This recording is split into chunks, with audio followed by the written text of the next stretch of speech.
Es esmu Zana Lasa Lasmana no Latvijas, un man ir 27 gadi. Pirms 2 gadiem es izveidoju pati savu kompāniju Artpack, kas palīdz radīt cilvēkiem viņu unikālās somas internetā. Mana iepriekšējā pieredze saistīta ar žurnālistiku, kas ir mana universitātes izglītība. Iepriekš esmu strādājusi gan kā žurnāliste televīzijā un laikrakstos, gan kā mārketinga speciāliste dažādās kompānijās. Kad 2008. un 2009. gadā iestājās krīze, arī es zaudēju darbu un bija jādomā, ko darīt tālāk. Dizains, moda un māksla man ir interesējis jau kopš bērnības kā aizraušanās un vaļasprieks.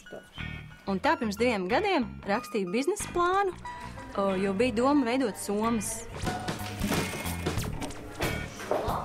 Tā mēs saņēmām Nodarbinātības valsts un Eiropas sociālā fonda atbalstu. Tie bija 4000 lati biznesa sākšanai.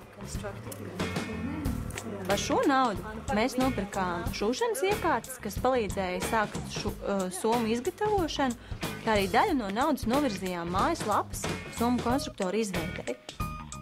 Artpack šodien ir izaudzis par mazu uzņēmumu Latvijā. Līdz ar to ieguvums no biznesa izveides ir ne tikai mans personīgais nodrošināšana ar darba vietu, bet darbs arī citiem. Pārsvarā šobrīd strādājam uz Latviju, taču lielākā iecer šī gada laikā ir palielināt eksporta apjomus, ka cilvēki arī kejot ne tikai pa Rīgas ielām, bet ejot arī pa Briseles, Romas vai Parīzes ielām. Es redzēšu cilvēks ar Artpack somu. Tas ir mūsu mērķis un sapnis tuvāko gadu laikā.